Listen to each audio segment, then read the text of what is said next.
like wide open. And I think my fan is loud as fuck.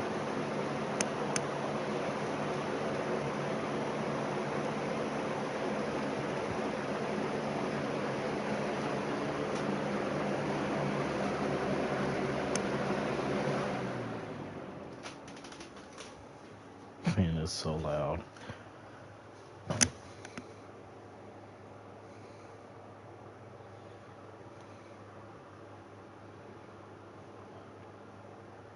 Alright, I am back again.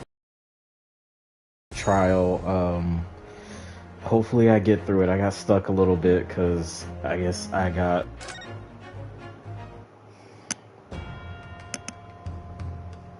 Oh my goodness.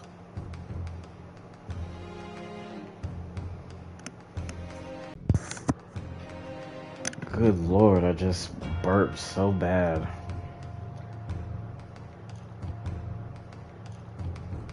Witnesses. And dispense with the tedious preamble. Simply answer this one question. A third bullet has been identified at the scene of the... However, the Skulkin brothers work alone. It's just the two of us. That's our trademark. How soon we forget poor Sulky. Only two of the bullets from the crime scene originated from the firearms we have in evidence. The third bullet was fired from another gun. Where is it? Uh-oh. My credit score has changed. It went up. Oh my goodness. Lemmy, that's an head scratcher. Counsel for the defense. Yes. I should like to hear your thoughts regarding these new developments. The third bullet and the mysterious missing firearm from whence it came. Thinking back over all the testimony we've heard and all the evidence we've seen, I think I'm starting to form a picture of what really happened that night. My lord, I think it's clear that what this third bullet tells us about the Skulkin brothers.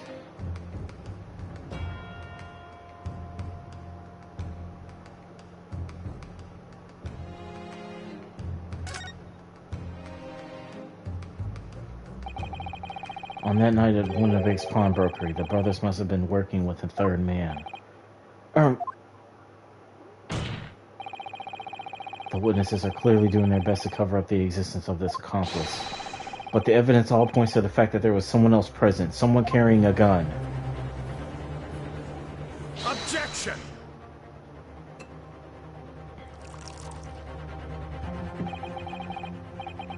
An accomplice, you say? Pig's will. These protracted proceedings have already forced us to endure 2 summation examinations. Yet in all that time, there has been not a murmur of a third man, if this apparently wraith-like being exists. The court must be shown hard evidence. Damn, sorry.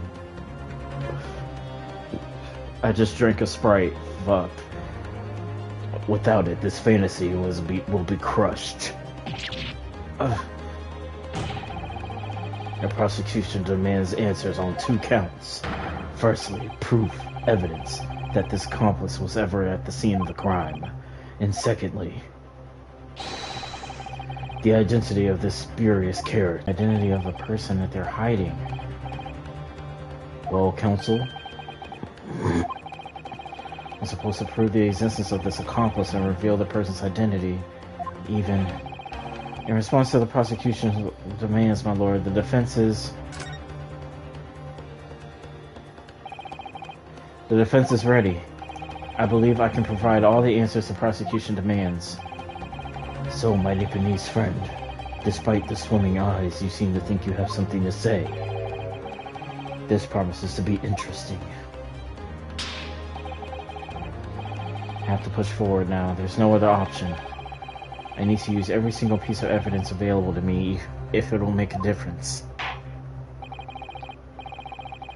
In that case, counsel, I would like you to present the evidence without delay. On the night in question, the moments leading up to the death of the victim, What proof do you have that there was a third intruder present at the scene?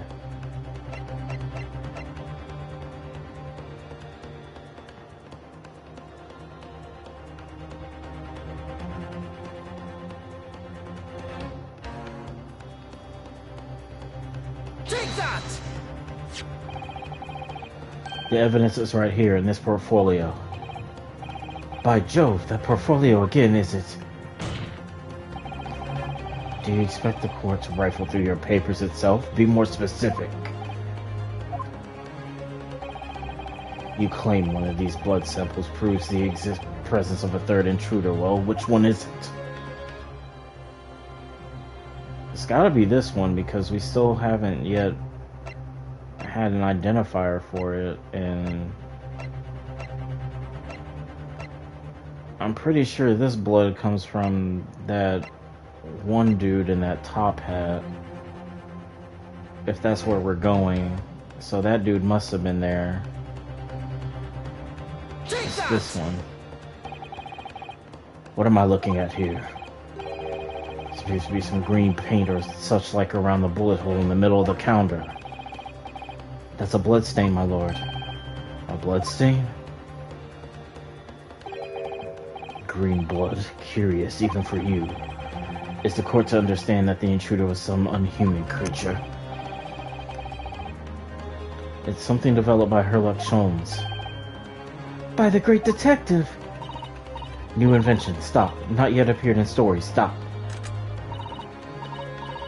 It's this, you see. It doesn't have a name yet, though. This fogger spray is a chemical that reacts with the different elements in people's blood to change its color. Different elements of people's blood? Yes, everyone's blood is slightly different, you see, because it's made up of different elements. So by seeing what color it changes to, you can tell in a flash whose blood it is. Oh, that brings up a whole extra dimension to looking at blood. Talk of blood in courtroom, stop. Very exciting, stop. As an example, this one shows the blood of the victim, Mr. Winterbank. A striking blue. Yes, so you see, the green color of this blood stain on the calendar shows that somebody else was shot in the main part of that shop. Now hold fire there, young man. Could be from some unrelated incident, couldn't it? No, it's not unrelated. The date showing on the calendar is the date on which the Mr. Winterbank was killed. By golly! Therefore, we can assume that whoever was shot on the same day. Then whose blood is it? Well, the Skulkins brothers in the stand don't appear to be suffering from any gunshot injuries. Which means it must be the blood of somebody else. The third intruder, in fact. Whose identity in this court is still waiting to hear. Whose identity the court is still waiting to hear. You can't delay this any longer, my learned friend. Who is this alleged third intruder? It's gotta be this dude. Take that! The man's name is Eggert Benedict. Eggert Benedict? Who on earth are you talking about, counsel? He paid a visit to Winterbank's pawnbrokery on the afternoon before the incident took place, when the accused attempted to deceive the pawnbroker into releasing this article into her possession. That's right. The man identified by the defense, Mr. Eggert Benedict, then attempted to take the article from the defendant by force.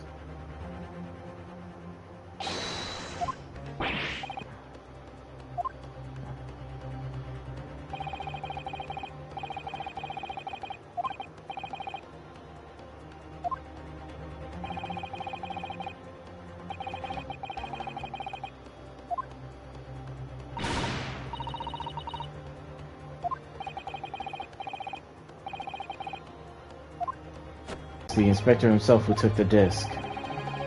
Can you corroborate this account, Inspector? Yes, my lord. That's more or less what happened. In the interest of being thorough, I asked Winterbank for a print showing the fellow. Taken from one of his red-handed recorder whatever.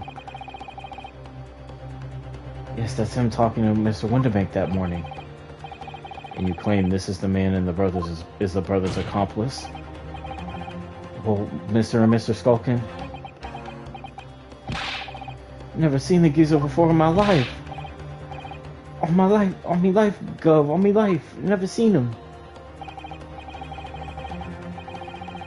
Well, somewhat unsurprisingly, it appears our witnesses disagrees with the assertion. I'm sure your lordship recalls I learned Nipponese friend's actual assertion, which was that he could prove the identity of the alleged accomplice. Yes, and I can. Then show us the evidence. I agree, we must see proof that the clean-cut gentleman in the photograph is the filthy criminal you say he is. This is the last piece of evidence. I've had a feeling that something has been missing in this trial from the very start. But now, I'm going to drag it kicking and screaming into the courtroom. Are you ready to present your answer to the court then, counsel? Yes, my lord. The defense will present the evidence now.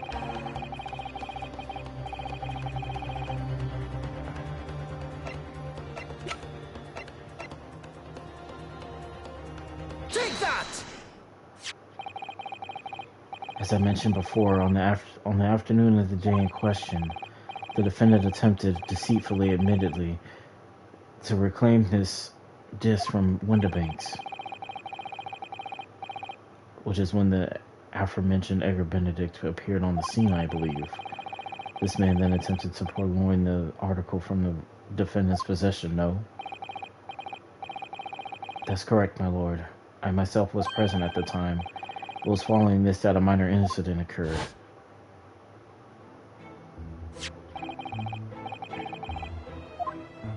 Here's the disc for you.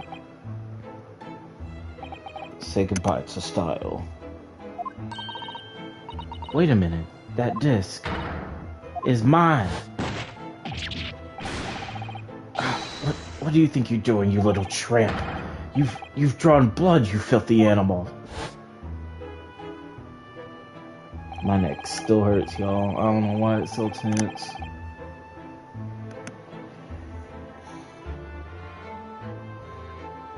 Being a music box disc, it has countless small but sharp metal protrusions over its surface. Those protrusions cause Mr. Benedict's finger to bleed.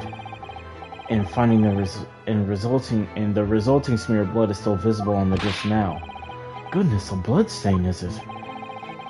My assistant and I have just analyzed the bloodstain here in this very courtroom. Using my trusty Fogger gun. Yes, and we added the results to this portfolio. I say, it's green. It's exactly the same color as the blood around the calendar. The evidence is conclusive. The man calling himself Mr. Edgar Benedict, who was in Winterbanks earlier in the day, is the accomplice who was present at the scene of the crime that same night.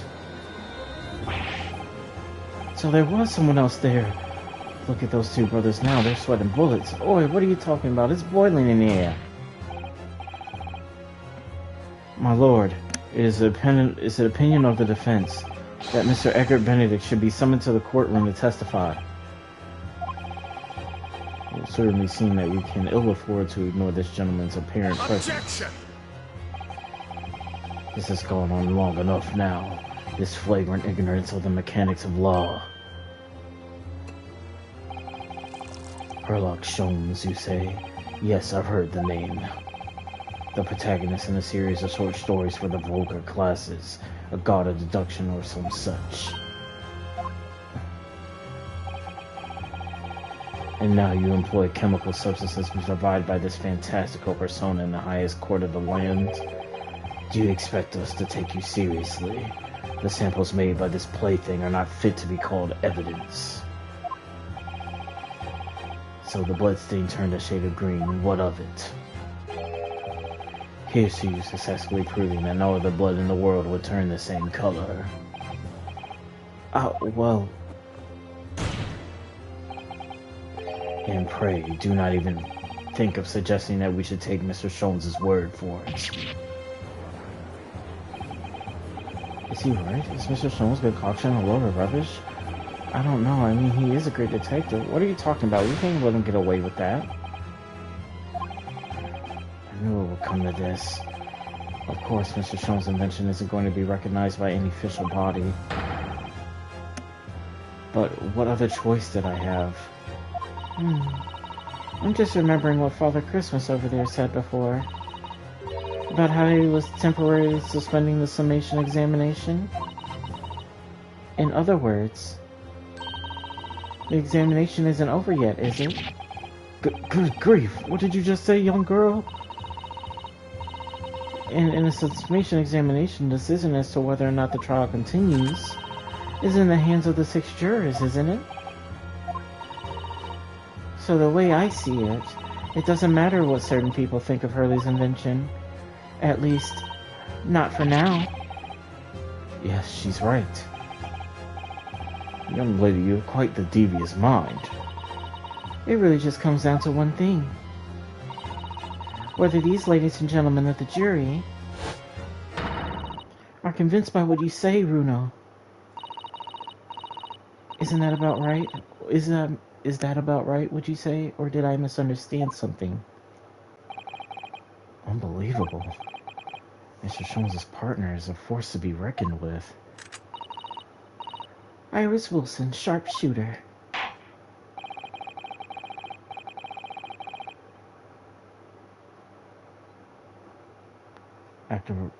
After that shrewd perceive the situation from an entirely unexpected source, it must be acknowledged that the previous summation examination has yet to reach its conclusion. This is absurd. Ladies and gentlemen of the jury, the court now looks to you for your final leanings in this matter. As proud citizens of Her Majesty's Britain, I'm sure you will come to fair and just conclusions. So then, state your final decisions in turn, please. Not guilty. Not guilty. Not guilty. Guilty. Oh, Guilty! Not guilty.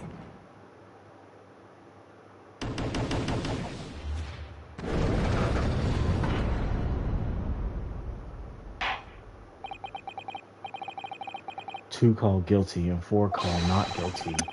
Such is the outcome of the summation examination. Objection. My lord, with all due respect, this is an outrage. The prosecution refuses to accept this decision. On what grounds? If these jurors are persuaded by some half-baked concoction devised by the pretender to real police work, then they are too ignorant to be trusted with the judgment of anyone's guilt. I'm sorry, Lord Van Zeeks, but the outcome of the summation examination cannot be ignored. This trial will continue.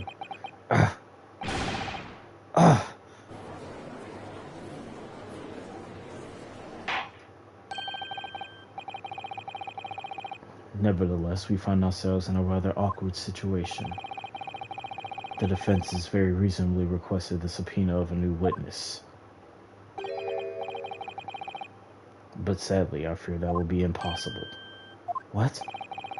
The name of that gentleman gave for himself, Everett Benedict, is quite clearly false. I don't believe it. Just when I managed to prove that the man was there that night. Could I say something?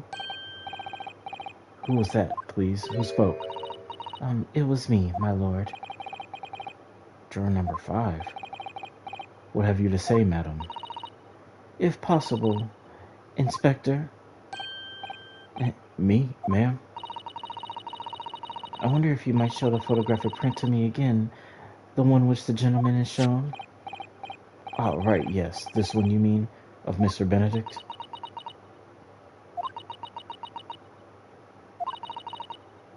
Yes. There's no doubt in my mind. Juror number 5, you don't mean to say you know this man? Yes, I know him. What? No! Good gracious!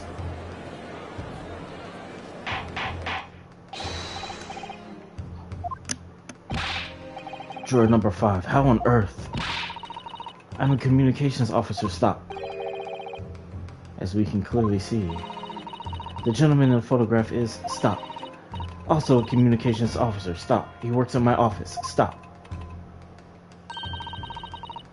A very talented operator, in fact. Stop. He should be in the communication station now. Stop. Tapping away on the telegraph. Stop. This doesn't seem right somehow. I can't put my finger on why, but it doesn't feel right. I suppose we all managed the accomplice would be some sort of hardened criminal. It's a bit unexpected to find out that he has a respectable job by day, whatever he gets up to at night. Yes, I suppose that's it. I suppose that's why I felt something was wrong. If the gentleman is at London's communication station, we should be able to subpoena him within the hour. Lord Ranziks, if you please. Yes, my lord. Make the necessary arrangements with all haste, as your lordship bids. The court will recess for 1 hour. When a new witness arrives, we shall reconvene to hear the gentleman's testimony. Inspector Gregson. Yes, my lord. I should like to hear from you specifically about events at the pawnbrokery on the day in question. Come to my chambers during recess. Yes, sir, my lord. Very well. Court is adjourned until 1:40 p.m.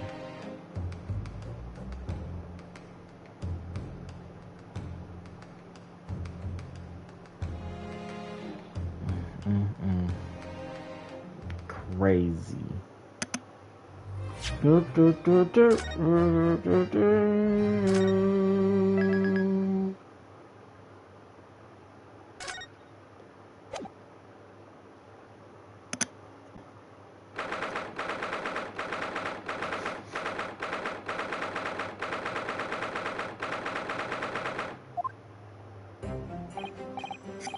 Gina, how are you holding up? I'm starting to feel quite warmly towards her frequent cold shoulders now. Ginny, are you alright? Why aren't you saying anything? What's the point, eh? I go to all this trouble and fight so hard for the likes of me. Well, you saw it, that picture. What picture? Oh, you mean this? The photograph taken at Hurley's red-handed recorder? Oh, I didn't think it would have captured a scene like this, that's for sure. It's Opus. Anyone who sees that's gonna think I did it, ain't they? Well, I won't pretend it wasn't a bit of shock when the prosecution first presented it to the court. Surely you've gotta have your doubts about me now. You can't still think I'm innocent. Of course I can. Jenny, why don't you talk to us? Tell us what really happened that night. Eh? Reynolds cleverly managed to piece together a lot of new information, but still, we'd really like to hear it from you. Yes, I remember.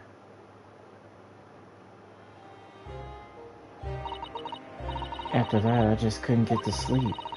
So I slipped out and went down the street to the 2-to-1 to Winterbank's place. I had to know if Iris' story was here or not. The Hound of Bakerville. I don't know what's about it or nothing. But if you ask me, there's something that Sholmes don't like. Something in that Sholmes don't like. There's something in it that Sholmes don't like. Something what we don't want people reading. So that's why he lied to Iris about sticking in love with Winterbank for safekeeping. At least that's what I thought at the time. So you broke into Winterbank's? I had to know if it was there or not. I mean, I had no idea all of that was gonna kick off, did I?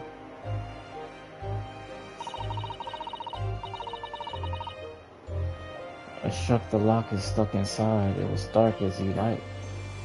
It was dark as dark as you like in there. Jesus. So I gave the oil lamp on the counter a bit of a wick, and that's when... What do you think you're doing? Ah! I nearly died. The next thing I knew...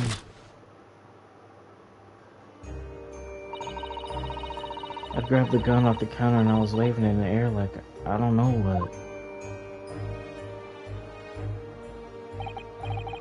Ah, you're the girl who was in here this afternoon. I didn't think pickpockets went in for armed robbery. The mental script, have you got it here?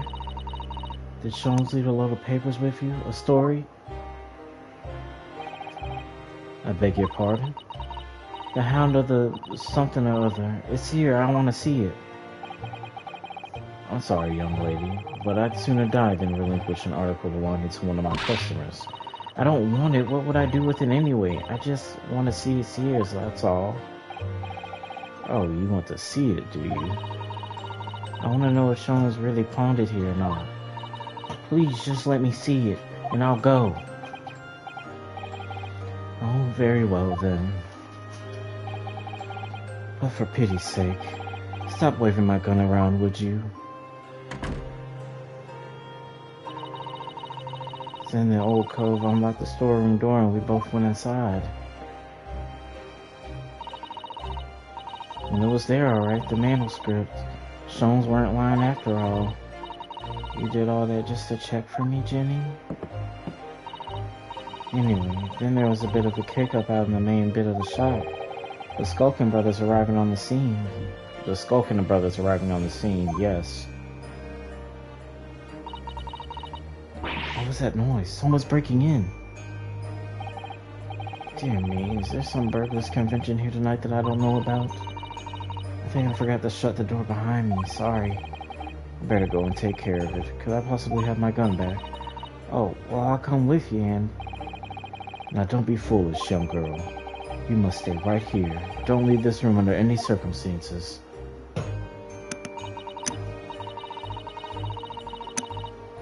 And with that, he took the gun out of my hands and walked back out into the shop. Lying back in the storm, like he said, straining my ears in the dark to hear what was going on. It sounded like they got into a bit of a scrap. I started to think I should help, see. So I was about to go out the storeroom myself when... Oh. I heard a couple of shots go off. 2, I think. Almost at the same time. And then there was, right at me feet, laying face down on the floor. I was right next to the storeroom, so I slammed it shut and locked it quick as you like.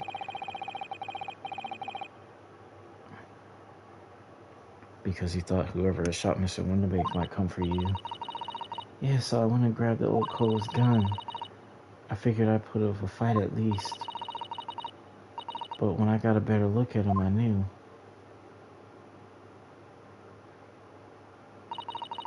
Winterbank was a goner.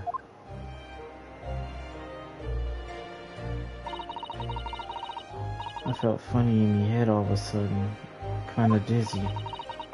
And after that, I don't remember nothing.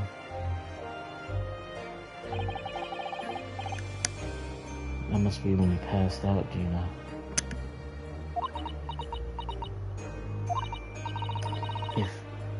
If I hadn't done what I'd done, the old Cole might still be alive. Did you tell the police everything you just told us? Of course I did, but they didn't believe a word of it, did they? All they said was if I keep telling lies, it'd make things even worse for me. It'll be alright, Jenny, don't worry. Just stay strong for a little longer. Bruno's about to put the real culprit through the mill.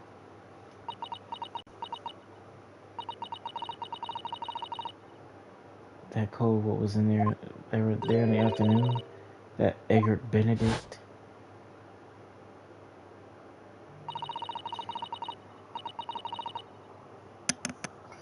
Damn, that hurts. Still remember how he looked at me like I was nothing. He was there that night. We don't know his real name yet, but I'm convinced that he's involved somehow. Anyway, thank you for telling us what happened, Gina. I appreciate your honesty. You what? You can leave it all in Runo's capable hands now, Junie.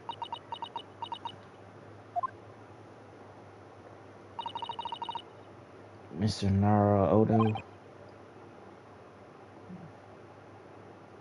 Yes?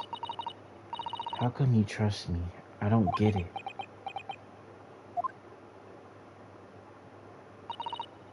I mean, have you forgotten what happened here before? Come on, it was only 2 months ago. Me and McGilded, we told you a pack of lies. And you got the Bach charter off with him. Even though he was a killer. No, I can never forget that. No. I did what I thought was best at the time. But the pain of that error of judgment doesn't get any easier to bear. Still, don't forget that I also made you a promise. I told you that I'd be on your side to the bitter end no matter what. But what if I'm lying? You couldn't be working to get another killer off the hook for all you know. I was once in your position, Gina. I was... Whoops, sorry, I hit a button. I was the accused in the trial. You were? Before I left Japan, I was accused of murder. And strange as it might sound, the circumstances of the crime were pretty damning. I was sure that no one would believe it wasn't me who'd done it. Oh no. But there was one person who stood up for me, who believed in me and was prepared to defend me. My best friend. My lover.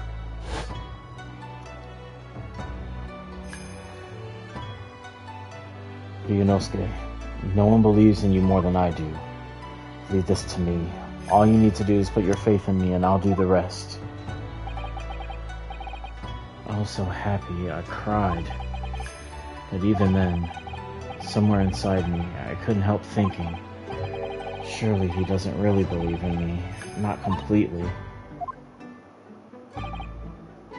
But I was wrong.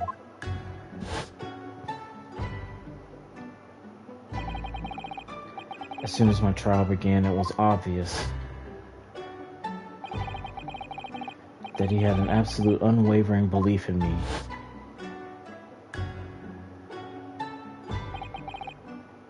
And in turn, I developed an absolute unwavering belief in him.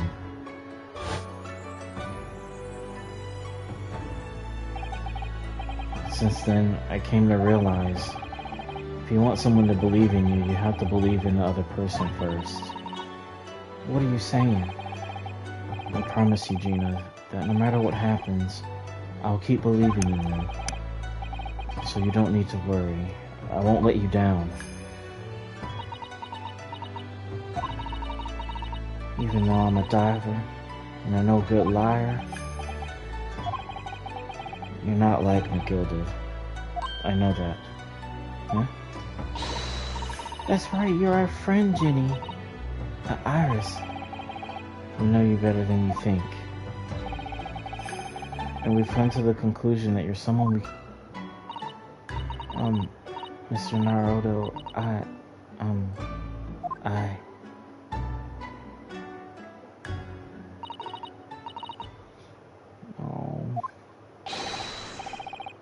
Oh, defendant Gina Lestrade and her legal representative.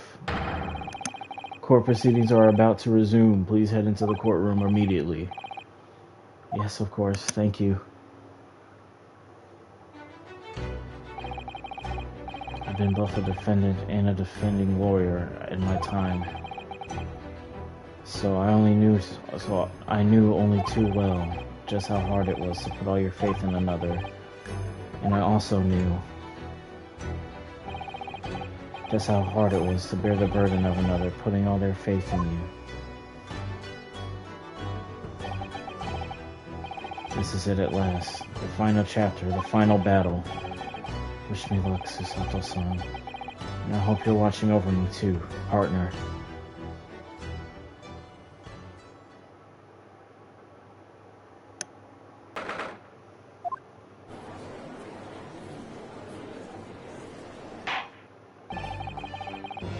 Hereby call this court in order to resume in the trial of Miss Gina Lestrade. Lord Van Ziest, have you successfully subpoenaed the witness? The subpoena was delivered to the communication station where the man works immediately, my lord. However, the heavy rain has delayed the arrival of his carriage, it would seem. I see. Then let us turn our attention to Inspector Gregson's proceedings in the case heard by the court this morning. The glaring omission of the third bullet in your report is a serious blunder, Inspector. Yes, I can only apologize, my lord. And although the defendant's chemical analysis of the blood was at the scene makes for a compelling argument, I cannot permit such untried methods to be used as evidence in my courtroom. That's a big mistake to cross Hurley and me. A very big mistake. My lord, the subpoenaed witness has just arrived in the building. Thank you, officer. Show him to the stand without delay. Mr. Egbert Benedict. Didn't expect to be crossing paths with him again so soon. And certainly not like this.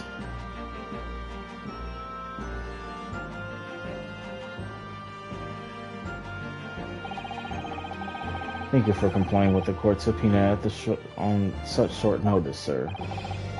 But of course, my lord, as an upstanding member of London society, it is my pleasure to oblige. I'll kindly state your name and occupation for the record. Ashley Graydon, Communications Officer. Mr. Graydon and I both work at London Central Communications Station. Now perhaps somebody will kindly explain what all this is about. You were apprised of this situation by the court officer on your way here, I presume. Yes, I was. Something to do with a murder that took place at a pawnbroker's on Baker Street. And some nonsense about me having been there on the night in question. That is the accusation indeed. This is really beyond a joke, you know. Very well. Without further delay, the court will hear your testimony now, Mr. Graydon. You will respond to the accusation made against you under oath. Oh, God. Gladly, my lord, gladly.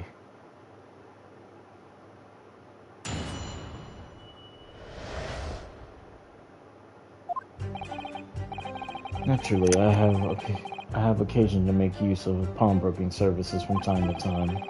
But are you seriously suggesting I colluded with these thugs to break into the place on the night of the murder?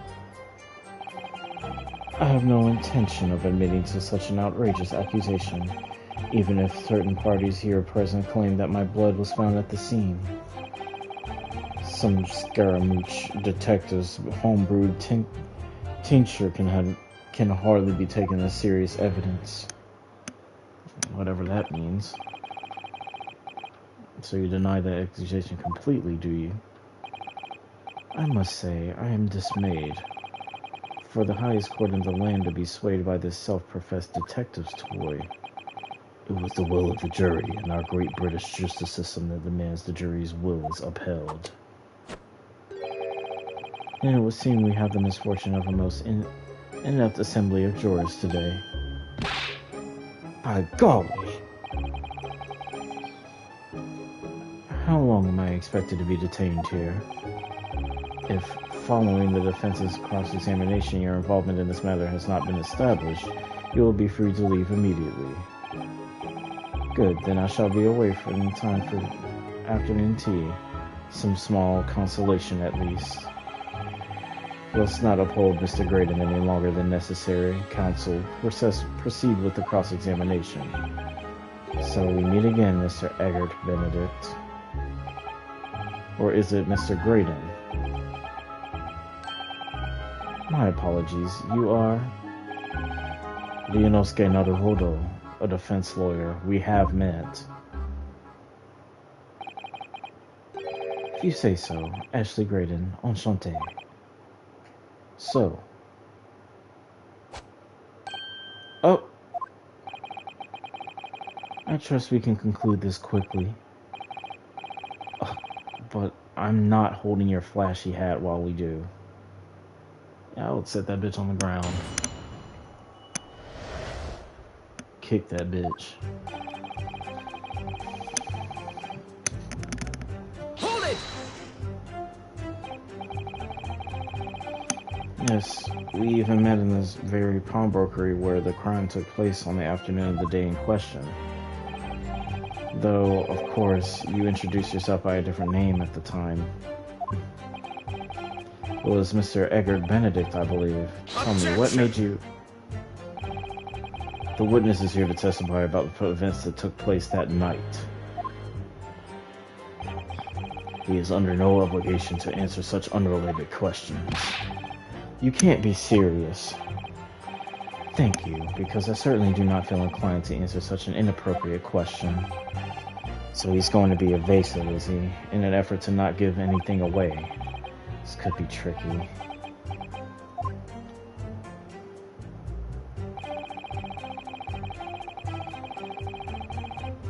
Hold it! Have you seen these two men before? This pair? No, I don't associate with criminals. Said by a man who introduced himself as Eggert Benedict. I'd like to know who I have to thank for this. Who made this outlandish accusation against me? The young lord there in the black. This is a farce. Whose idea was it to permit an outsider to work in a British court anyway? Well, needless to say.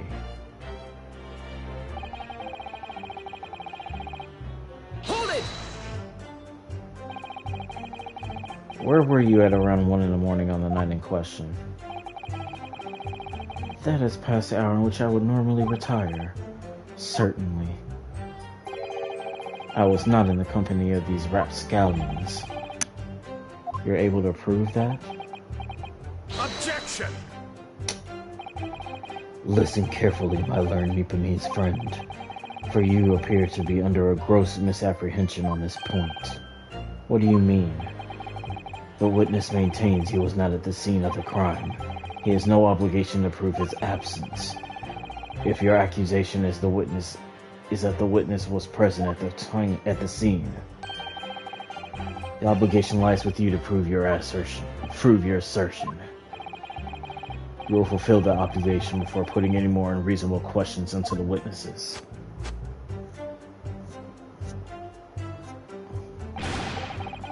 Silent victory wiggle? Thanks.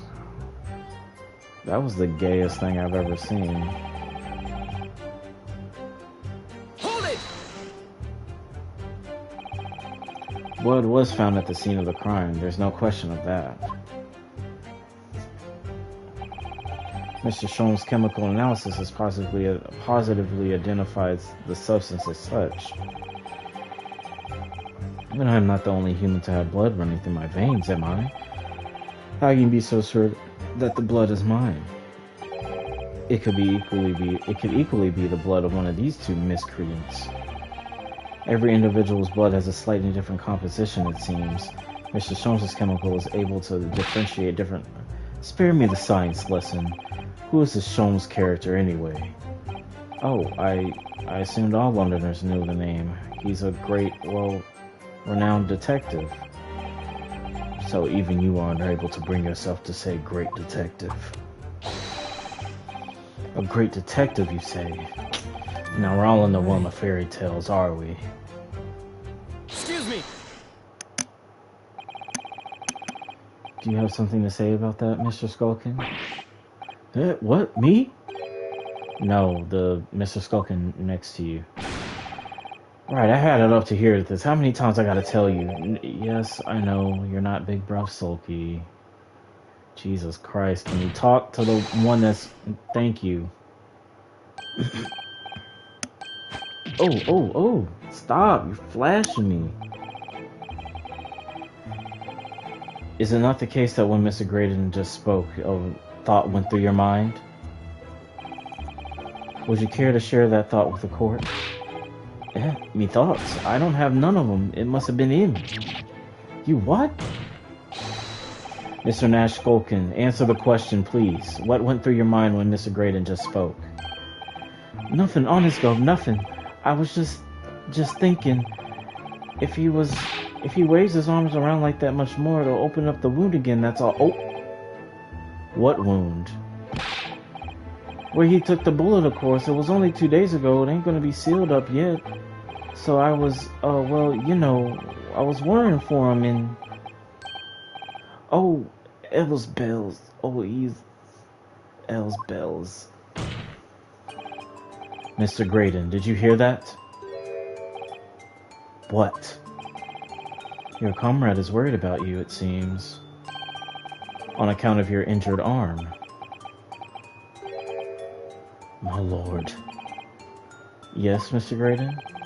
I have no idea what these two wretches are talking about. Certainly, I shouldn't be expected to answer anything in relation to their mindless insinuations. We know that someone other than the victim was hit by a bullet at the scene of the crime 2 nights ago. And from the height of the bullet and the hole in the wall, that person was likely hit in the upper arm or thereabouts. Perhaps you would allow a court official to examine your arm, sir? The left arm you're currently clasping with your right hand as if in pain, bitch. No, I refute, bit.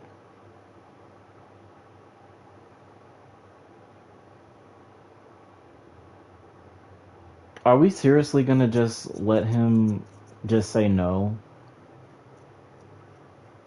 Like, he mentioned it and he reacted to it, literally grabbed the wound and says no.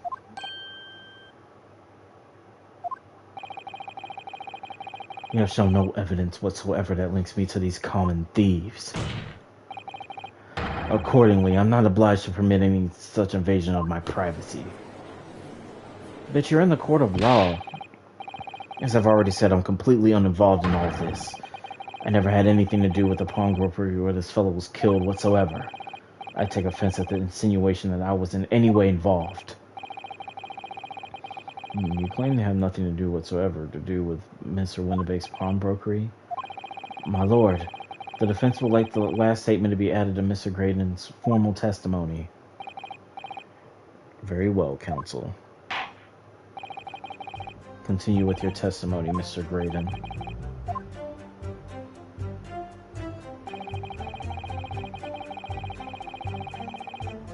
Hold it! Never had anything to do with it. You forget that I was there, Mr. Graydon, on the afternoon of the incident. Obviously, I'm not a complete stranger to the pawnbrokers. I'm currently on the lookout for a particular armchair to furnish my study. No, you were there to redeem an article. I have no idea what you're talking about. Excuse me! Do you have something to add, Inspector? Come again, Sunshine? Oh my god, motherfucker. You were there too, in fact, weren't you, Inspector, that afternoon? Well, yes, I do remember meeting yourself in the pawnbrokers that afternoon. You, your young Japanese assistant, and the accused were all present, as I recall. And at that time, the witness, Mr. Graydon, was trying to acquire a particular article. Well, now... I'm afraid I don't remember too clearly. What? But you must! I'm not gonna lie and pretend I remember something that I don't. What's going on here? Gracie showed us a picture before, didn't he? You know, from the cameras that Hurley installed in Mr. Winterbanks? Yes, of course. Indeed, and the gentleman picture here bears a striking resemblance to the witness, I must say. Exactly, which proves that Mr. Graydon was in the shop on the afternoon in question. At no point have I denied that fact. I merely entered the shop to pursue the articles on sale and have a word with the broker. Nothing more. This makes no sense. I understand why Mr. Graydon might be trying to cover his tracks. But why would Gregson be trying to avoid giving the testimony about what happened? That's all he's going to say on the matter, is it? What do you think, Bruno? I think he has no intention of telling us anything. He's well aware that the less he says, the less chance he has of giving himself away. The complete opposite of Hurley, then. He seems to think that the more he says, the better. Well, at least I managed to prise a little more information from the witness's lips. All thanks to the Skulkin brothers. Yes, they were the key to it after all. So he said he had nothing to do with Windibanks. Well, we know that's not true. Perhaps now would be a good time to have a proper look through the court record.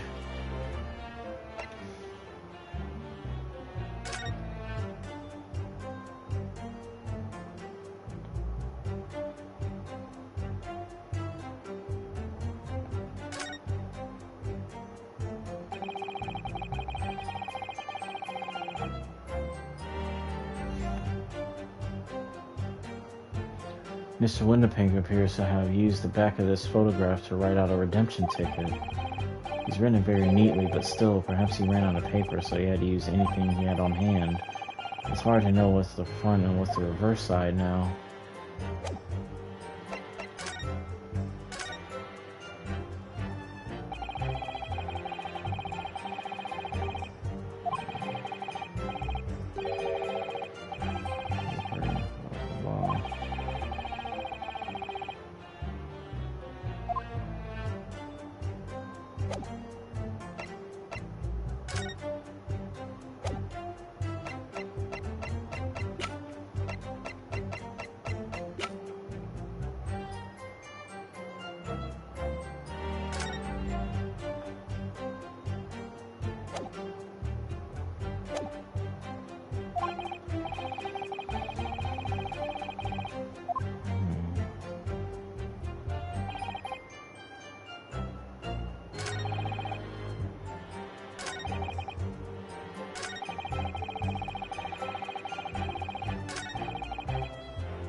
Oh no. Can't think of how to answer that.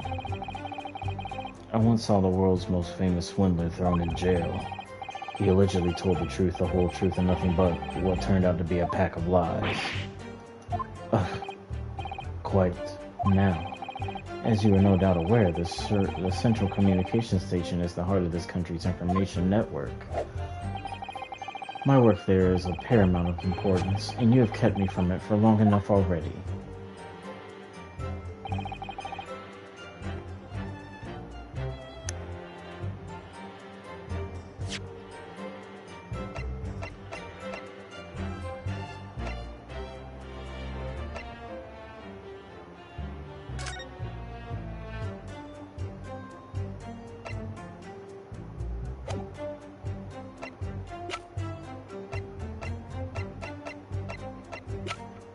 Objection! Have you ever seen this disc before, Mr. Graydon? Why? Is it supposed to mean something? This disc was until the day of his murder in pawn in Mr. Windibank's shop. It was redeemed by the defendant, Miss Gina Lestrade, that afternoon. However, somebody mysteriously appeared to try and take it from her. And that somebody was you, of course, wasn't it, Mr. Graydon? As I have reiterated numerous times now, you are mistaken. That was not me. I've never seen that disc before in my life. It may have escaped your notice, but there's a small smear of blood on that disc. Oh yes, resulting from an abrasion of the thumb, perhaps. That's right. The surface of the disc is covered in hundreds of tiny metal bumps. In the skirmish to acquire the disc, the thumb of the person who tried to take it suffered minor lacerations. So, While the disc bears the remnants of that skirmish in the form of the smear of blood, the thumb of the person in question must bear the remnants also in the form of a scratch. Good gracious, indeed it must, Mr. Graydon. You refused to allow a court officer to examine your arm before. Are you now going to refuse us to let us examine your thumb? Because I have no doubt that it bears a small scratch consistent with a smear of blood on this disc. Ugh. Well, well. It would seem I underestimated you. What is the meaning of this? So you admit it now? You admit you have a scratch on your thumb from when you attempted to take the disc from the defendant?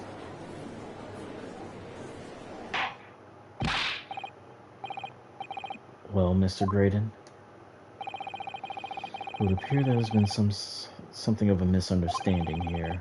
I did not attempt to take the disc, as you put it. No, quite the reverse. What are you trying to say? It was really quite simple, you see.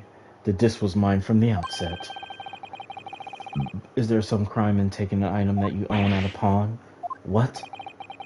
It would seem, Mr. Graydon, that in this piece of evidence, my learned friend has established a link between yourself and the incident. Accordingly, you will tell the court everything you know about this disc now. As you wish, though I'm quite sure it has nothing whatsoever to do with the pawnbroker's murder.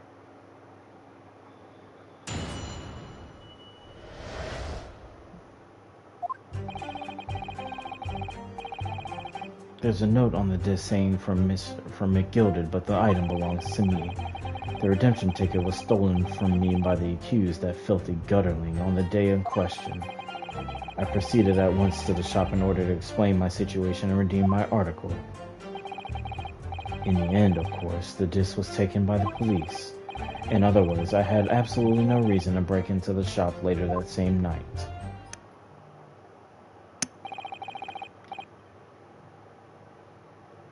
Did I hear you correctly, sir? McGilded, you say, the famous London philanthropist? Who died in this very courtroom 2 months ago after being acquitted of a distinctly messy murder? Yes, my lord.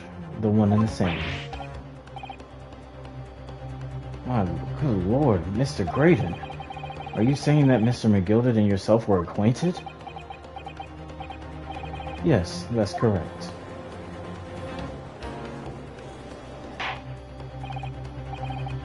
Well, I certainly did not expect to hear that name uttered here in my courtroom again. According to what Gina told us, the disc was placed in pawn on that fateful night 2 months ago. McGilded himself gave instructions to deposit it at Windibanks. It's funny that Mr. Graydon here is claiming the disc belongs to him then, isn't it? In all likelihood, he's lying. So he appeared that afternoon at Windibanks in order to get his hands on Mr. McGilded's disc for some reason. Counsel, you will commence your cross-examination, please.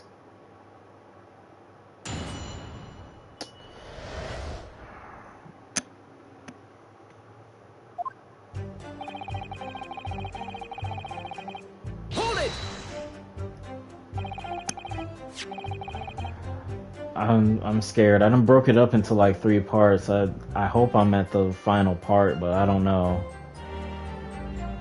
Would you care to explain how this belongs to you? As you will observe, a communications officer such as myself commands a fine salary. You are certainly exquisitely dressed, sir. So you see, I have little need to make use of the services provided by the pawnbrokery trade. However, I did once find myself in difficulties having misplaced my purse whilst on errand, which is why I pawned my fine black overcoat to the broker in question. You claim that was your overcoat? Obviously, and in my haste, I clean forgot that the music box disc was in its pocket. And yet there is a note that reads, for McGilded. I am a collector of rare and unusual music box music. I first met Mr. McGilded at a gentleman's club in the city and was interested to discover... Oh shit. fuck. That he shared my pension in that area. So the disc in question is a pre-production sample. I promised to let Mr. McGilded hear it, but then forgot that it was in the pocket of the overcoat you were forced to pawn. Yes, exactly. Gina didn't mention any of that in her testimony 2 months ago, did she? No, because McGilded had threatened her to keep her mouth shut, which means that if we dig too deeply here, it's going to expose Gina's perjury. Oh dear, this is complicated, isn't it? Let's leave it alone for the time being.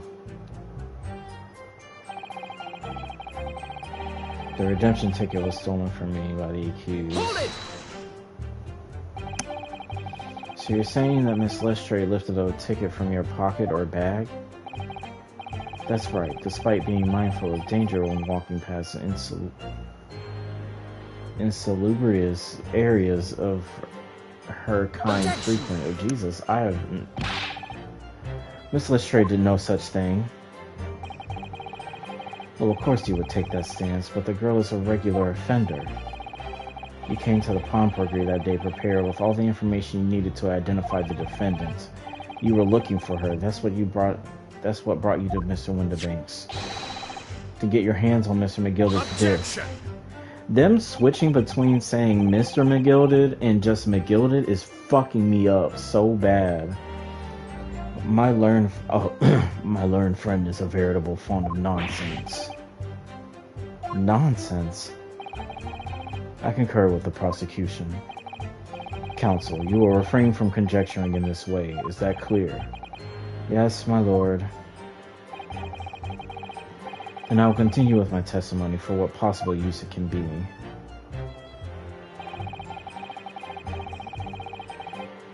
Hold it! Had you ever been to Windibanks before? Only once, for the purposes of pawning something. But like many, I enjoy browsing in such establishments. Didn't you say... whatever. So when you noticed that the pickpocket had taken your ticket, you chased after her, is that correct? Yes, that's right. I didn't notice at first, of course, such is the art of the pick purse. But when I did, I headed to the pawnbrokery at once in order to reclaim my coat before the thief could. I was merely trying to recover what was rightfully mine in the first place. He can say what he likes because he knows we have no evidence to contradict him on this. In the end, of course, the disc was taken by the police. Yes, it was taken by Inspector Gregson here, wasn't it? That's right. This was the very man. Apparently, police are collecting anything that has a connection to Mr. McGilded as evidence. Excuse me! Is something wrong, Inspector? What do you mean? The last remark Mr. Graven made in his testimony seemed to trouble you in some way. No, it didn't. It's nothing. Leave it alone. Let me ask you this, Inspector. Why is Scotland Yard gathering for Mr. McGilded's possessions? I can't tell you something like that, Sunshine. What is it, Inspector? Investigative secrets? Yes, exactly. You should know all about that. Magnus McGilded, who died so unexpectedly after his trial 2 months ago, a man renowned throughout the capital for his great contributions to public life, yet had a dark side too.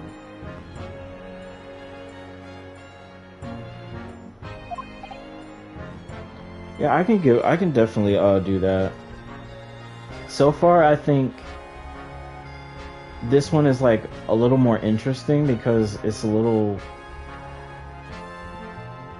I don't know, because it just felt like putting a puzzle together. Because I remember theorizing, well, not theorizing, I guess just putting it together yesterday, that there had to be like more than just 2 bullets fired at the scene, which granted could have been like easily put together, but at the same time I was like, oh, this is kind of cool. Like, you know,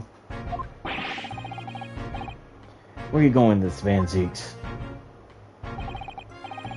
I suppose the police are dealing with the aftermath of his nefarious activities, are they? That's enough. Coppers like me have duties to carry out that we're not at liberty to talk about. That's all you need to know. Duties conferred by Lord Strongheart, I presume. The Lord Chief Justice appears to have great faith in you, Inspector. Gregson got shit on himself over here. Bottom line is, if you want to get more out of me, you're gonna need Lord Strongheart's paw print first. What's all this about? It's just like there's something going on between Gregson and Lord Van Zeeks here.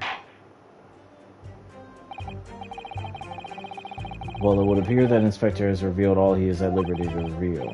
Mr. Graydon, let us return to your testimony. Gladly, my lord.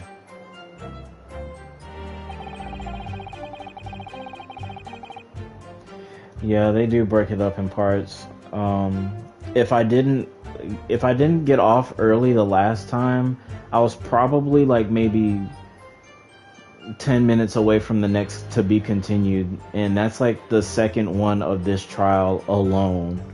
And I'm like, damn, it just feels like you're just kind of like not like stuck, but like it's like shit, this is kind of long. And I feel like, especially now that you mentioned that I'm still a ways away, it feels like we're barely scratching the surface of shit, honestly, because we just, put together that these two, at least the short one, shot Windibank in the back through like the peephole in the door. And we also found out that, there was more than just 2 gunshots fired at the scene, and now this bitch is here. Oh god. I just want to know, like, so he was there to try to get the music disc back again, or, well, no, because the police took it, so what the fuck was he there for? Hold it! But perhaps you'd seen something of value among the forfeited items? No, not at all. Oh? A valuer is brought in by the evidence to assess everything in the shop. Without exception, every article on the shelf was common or garden bric-a-brac. In that case, it's clear that you broke into the shop later that day in order to recover Mr. McGilda's disc. Have you not been listening, man? Even if I want to recover the disc, you may recall that it had been seized by the police that afternoon.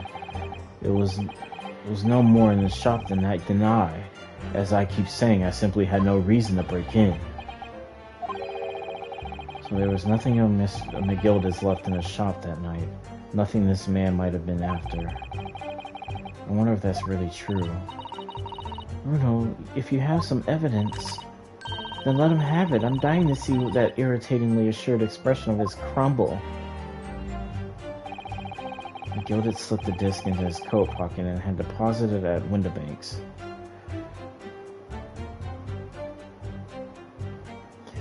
Yeah, because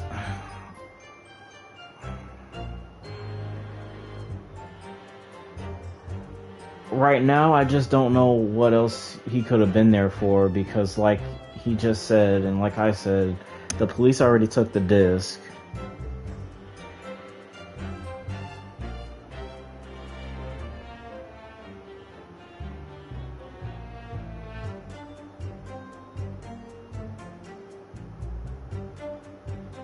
I'm trying to think, but like I don't know what he could have wanted.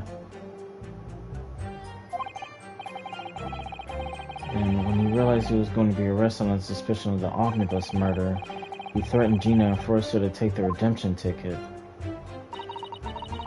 There's no doubt about it.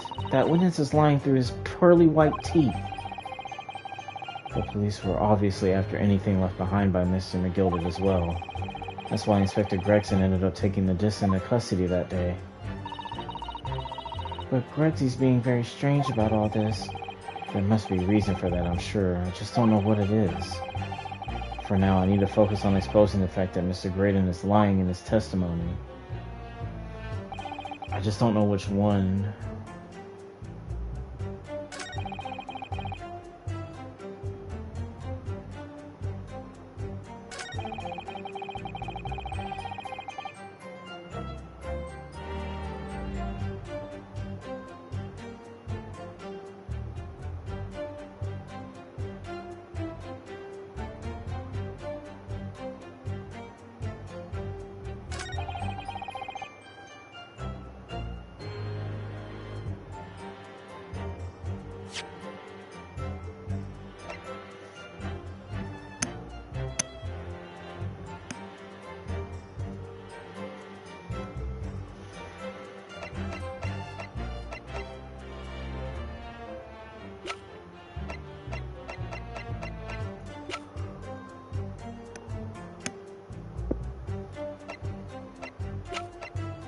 I don't get it.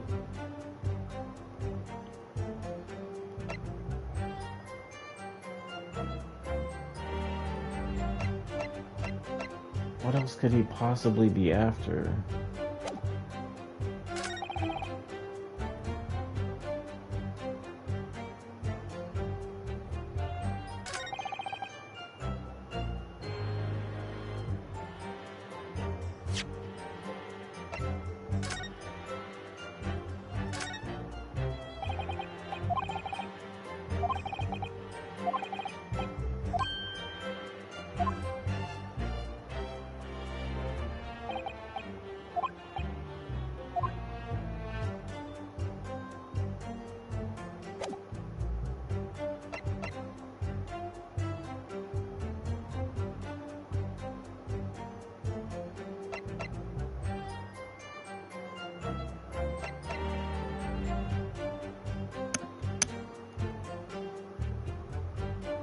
Objection!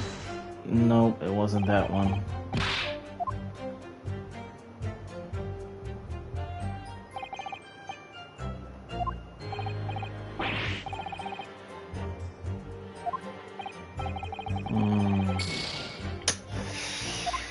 Shit.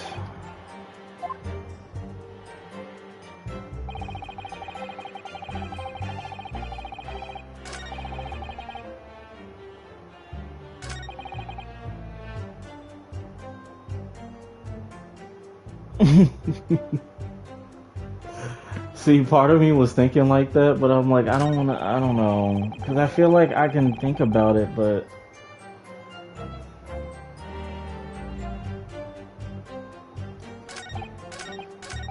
I will save here just in case I do end up losing all of my little lives.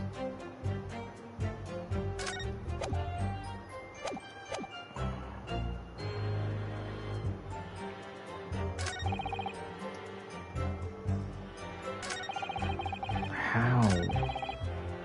What else does this man need from this shop?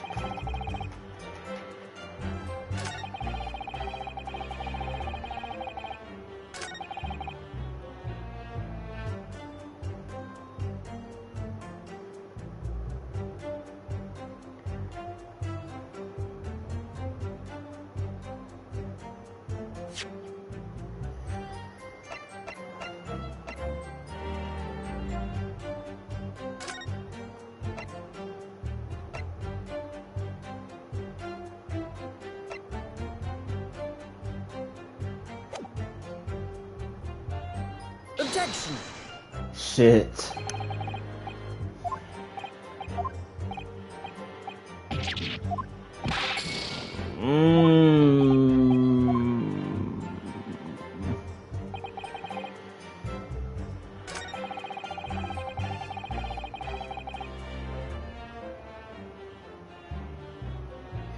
But your blood is at the scene of the crime.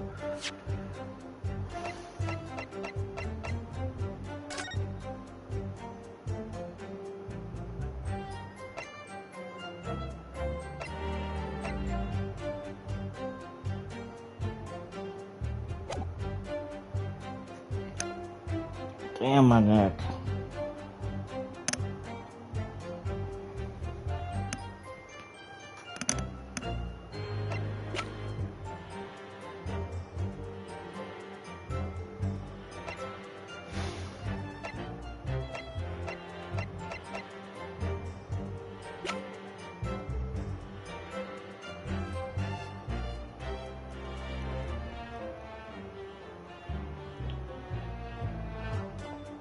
It... Objection! Oh my fuck.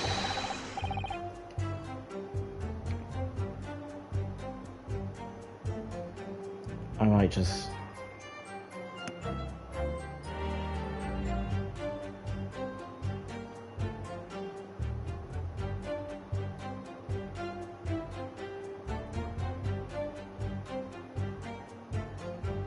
This is crazy.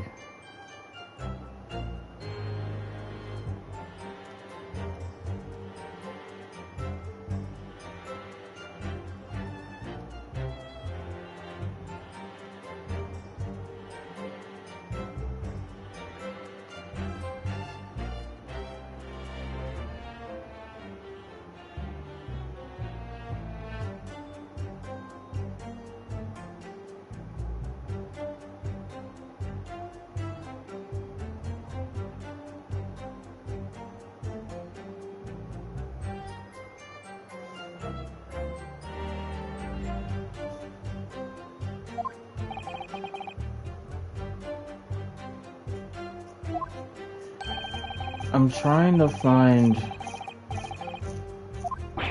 the contradiction in this man's statement. Hold on, let me load so I can get my fucking life back.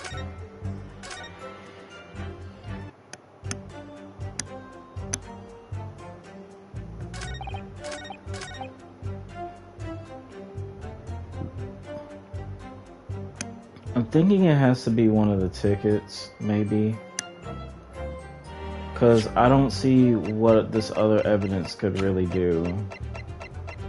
Especially not the stereoscope. And the music disc was taken by the police.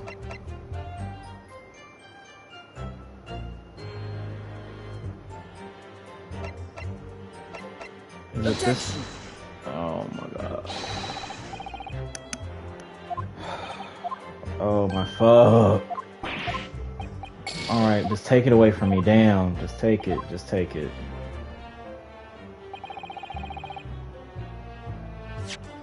Okay, so the other one.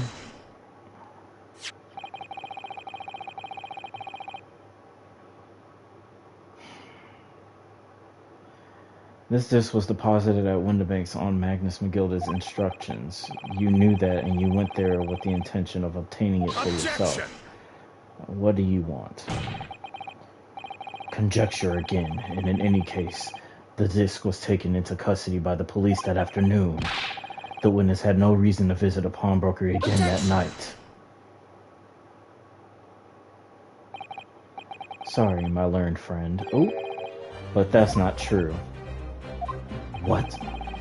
Mr. McGilda had another article in Pawn at the Windibanks, as this is the second pawnbroker's ticket proves. Is that the one with the... Nope, that's not the... So it's not the one with the blood stain. Wait, it's because... Oh wait, one is dated the 13th.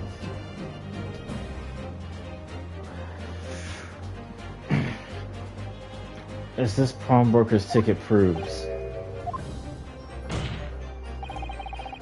There are two articles belonging to Mr. McGilda in Windibank's pawnbrokery, and the reason you broke into that shop that night was to cover the second one. Together with your two accomplices, I can't speak, whoops, the Skulkin brothers. Ugh. This is the second ticket, is it? What had the man deposited? The article description reads, one small box. A rather vague description, seems to me. Are you suggesting that I broke into the pawnbrokery with these clowns in order to steal some trinket box? I believe there are adequate grounds to suspect that you did. This is absurd. Why on earth would I do such a thing? Once the articles had been forfeited, I could simply walk into the shop and purchase it. There would be absolutely no need for me to resort to theft. That's a good point. Indeed. The witness makes a solid argument. So that means, for some reason, this Graydon fellow needed the box that very night, does it? Oh. It's time to put an end to this nonsense, my lord. Could you be a little less cryptic, Lord Van Zeeks? I do hate to ruin my lord friend's argument, but the truth is quite incontrovertible. On the night in question, no small box was taken from Winnebago's pawnbrokery. And rest assured, the prosecution can prove it. What? Good gracious! Inspector, show the photographic prints of the court if you please. Yes, sir. What prints? These prints were taken from one of the detective security cameras. Oh, Hurley's red-handed recorders again. For someone who didn't want to fucking use his blood thing, you sure like using his pictures. Fuck. As previously explained, using the plan of the shop layout. The victim's establishment was furnished with automatic cameras in 2 locations. One was set to capture the counter where Winston Winnebago received his customers, and the other was set to capture the shelves on which the articles were placed on the sale once forfeited. According to the information on this ticket, Miss McGilda's pawn box had been forfeited already.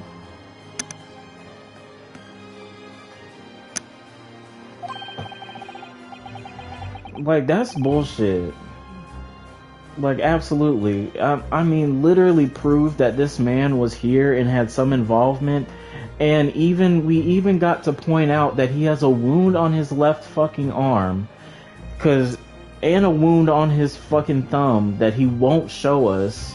But that contraption that led us to that discovery is nothing, but he'll use the pictures.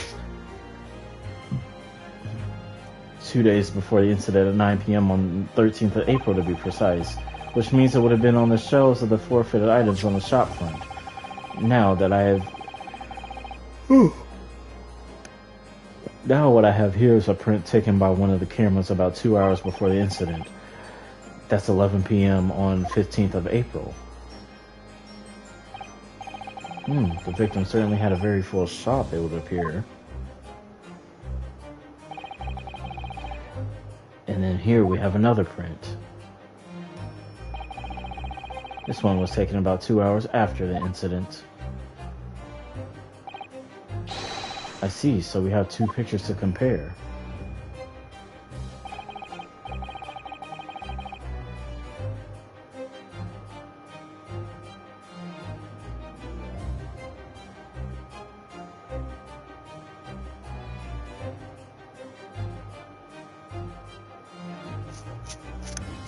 I must say that placing them side by side leaves me cold.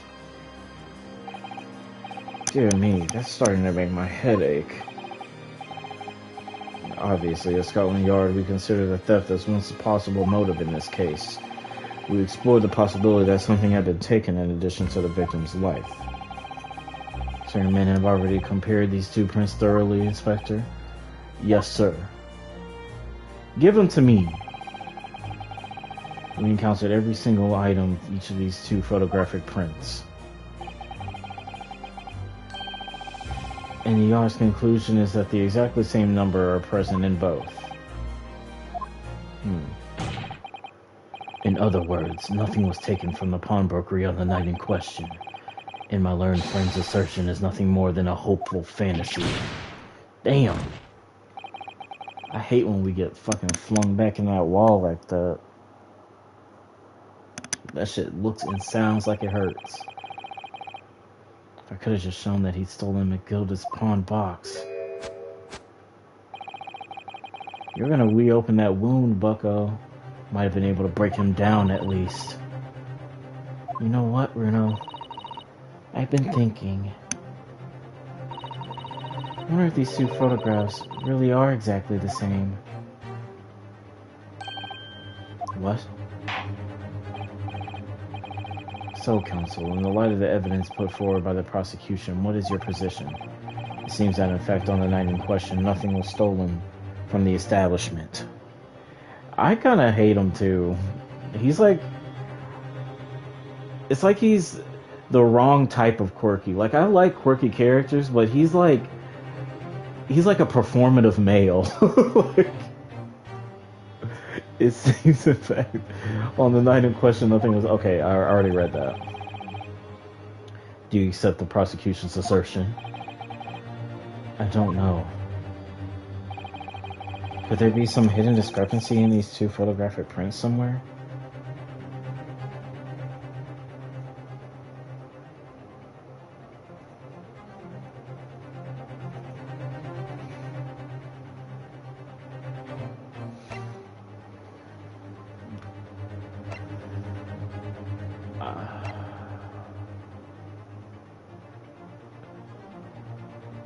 He's like trying to be a JoJo's character and it just isn't working for him.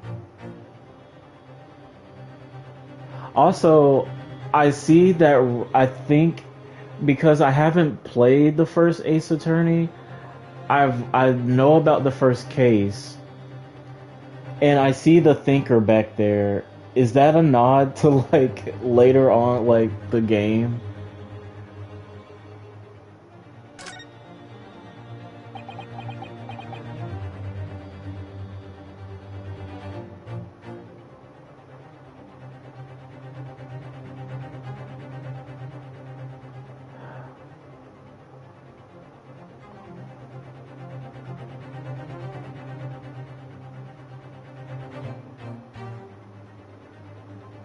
Wait,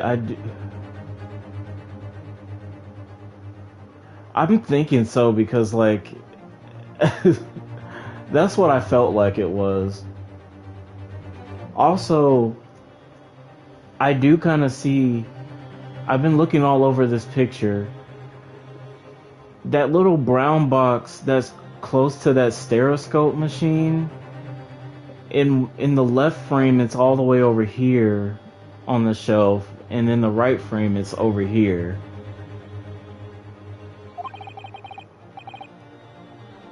I wasn't sure at first, but there's a clear discrepancy between these two prints.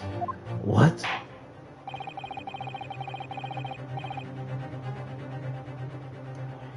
You must...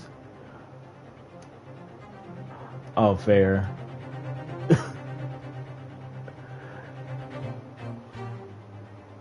You must identify the location in the question for the court of the council. Indicate the precise location of the discrepancy of which you speak. Around here. Take that! Granted, these two prints are almost identical. However, there is one minor discrepancy between them. What?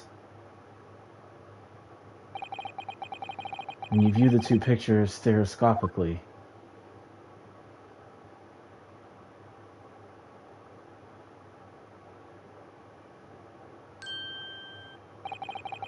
a single area stands out as being different, the location of this small box.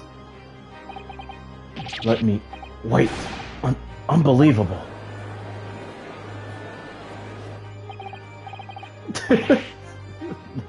Not them getting them to cross their eyes again. By Jove, you're right, how extraordinary! What this tells us is very simple. Mr. McGilda's small box was indeed not stolen from Mr. Winterbanks on the night in question.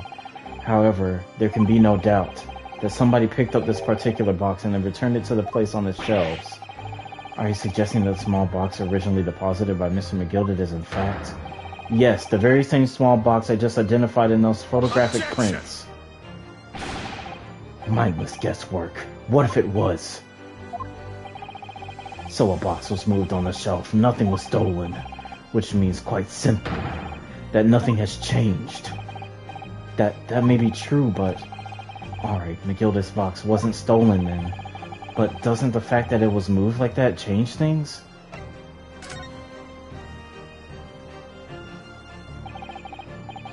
I believe this changes everything about the case.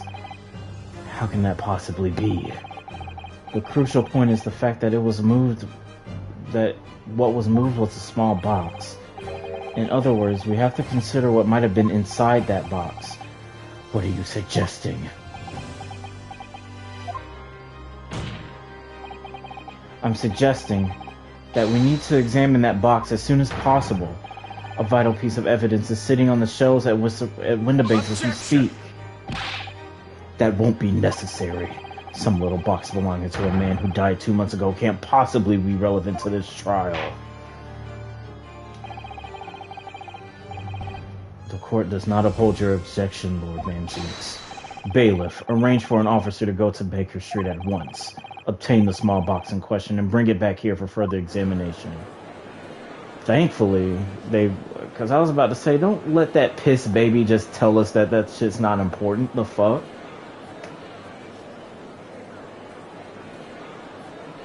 Cry about it, bitch. If you did it, you going to jail. You going to under the jail. I hope you know.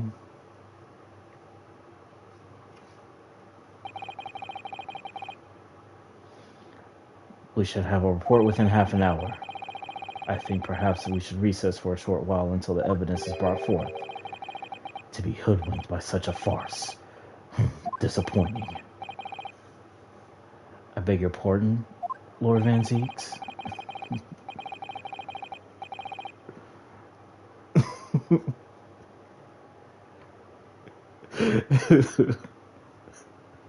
I'm just being silly. This is nothing but a... Sorry. It's not even that funny. This is nothing but a smokescreen. A Nipponese specialty. Why? I really hate that he keeps saying that. I feel like it's a fucking slur. Like, he needs to chill the fuck out. Like, my learned friend is already, like, so dismissive, but he just goes, like, Nipponese. Like, shut up. Like, I want to know what the original dialogue said. Like, what...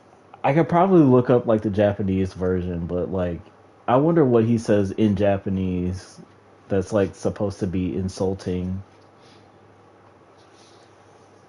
And then I think there was like a fan translation of this game. I wonder what they said. What are you trying to say? My learned friend has persisted with the same line of reasoning from the very beginning. That this witness's intent was to steal an article belonging to Mr. McGilded from the pawnbrokery. Yet common sense tells us that none of the articles have value enough to be worth stealing in the first place. So what the fuck does that even have to do with anything?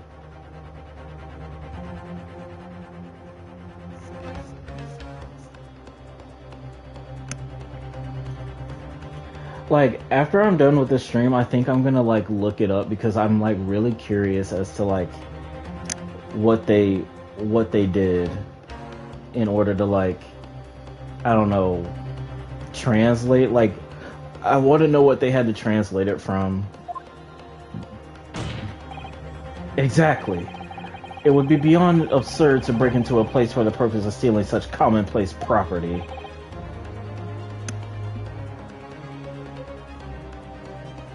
But you were in the pawnbrokers already to get something that you were trying to steal from somebody else. Like, what the fuck are you talking about? And we proved it already.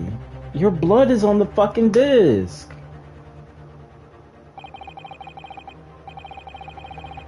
If your lordship recalls, Mr. McGilded perished 2 months ago immediately after the conclusion of his trial.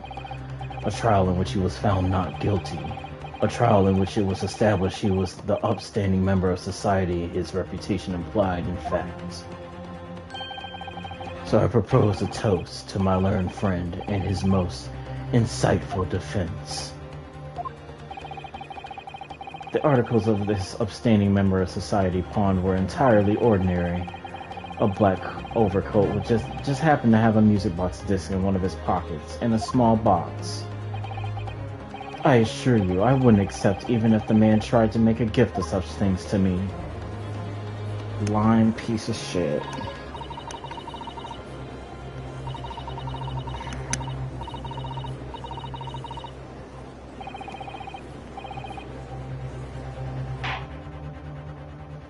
Like, his blood is, like, in the store, on the disc. we proved that to them already. They just said that they didn't want to accept it, but his blood is still there. Like, we still identified it as belonging to him because his fucking thumb scratch blood is on the fucking disc, and we said that it had turned the same shade of green as the shit on the calendar. So he was in there for some fucking reason, whether it was to steal something or not.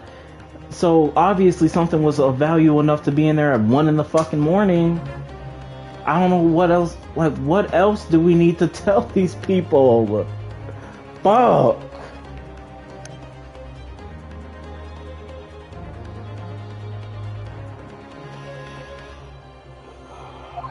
Oh my god. Like, that's essentially is like what he's saying. That's essentially what he's saying right here.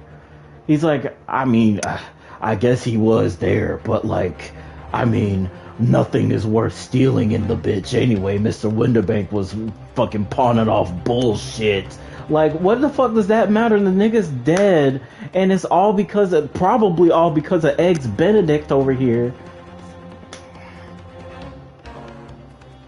He's already been caught in a lie like 3 times now since he's been in the witness stand. And it's frustrating me that I need even more evidence than what I've already provided these chuckle fucks. Oh my. This piss baby's I'm getting sick of him just throwing shit. To explain what possible significance these commonplace articles pawned by the fine citizens could have. Well, counsel, is your argument in fact demonstrable? Are you able to show proof that the discs of the box are in any tangible way relevant to this case? Well,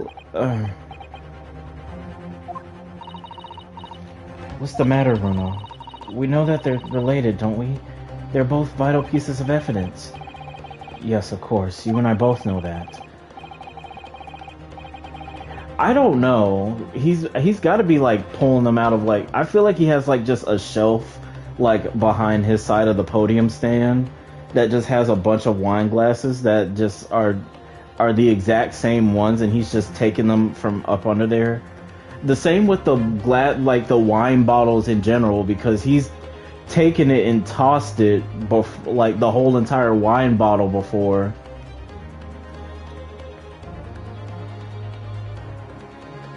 And we know that this is significant, even if we don't know why.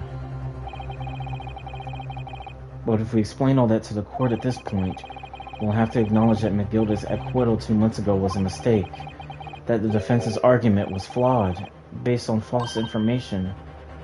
Oh no. And that would mean admitting that Gina committed perjury. But Ginny... Could it be that Van Zieks knows? Is that why he's doing this now? Because he's anticipated everything? But maybe... This could be a great opportunity for us. Sorry, what do you mean, Iris? Well, what is it that you always say, Bruno? Sooner or later, the truth comes out, every time. Alright, the exact significance of the things that Mr. McGilda deposited with Mr. Winterbank is something that only Gina can explain to the court. But if I put her on the stand to testify about that, it could critically damage our chances of winning this case. We're just gonna have to do it, it seems like.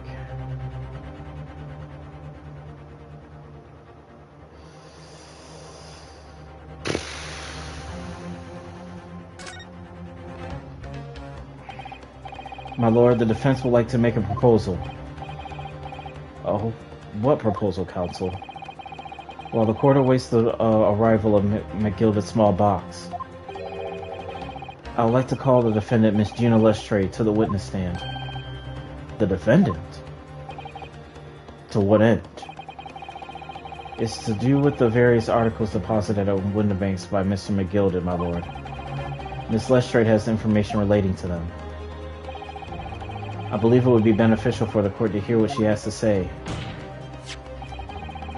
It will prove the significance of the articles in question once and for all. Well, well. Things are becoming interesting. I presume you've consider the implications of the testimony you're proposing.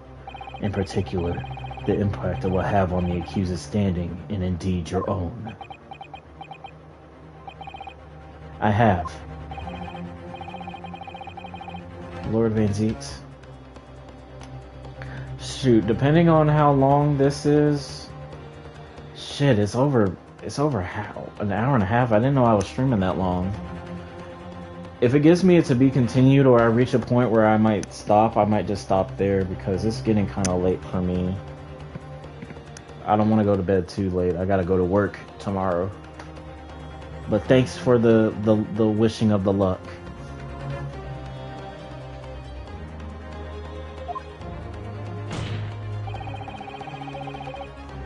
The prosecution accepts the defense's proposal. I move to interrupt the cross-examination of the current witness and hear from the accused herself. 2 more? Oh my god, why is this trial so long? Oh my god, this is like worse than Danganronpa. Fuck. Very well, if you have no objection. The court will now hear the testimony of the defendant, Miss Gina Lestrade. Your witnesses currently in the stand may step down until further notice. And I shall bid you good day. Wait. You, sir, shall remain in the stand while Miss Lestrade testifies. As you wish. Alright then, Gina, it's time. I know this will be hard, but please, put your faith in me here. Good luck, Runo.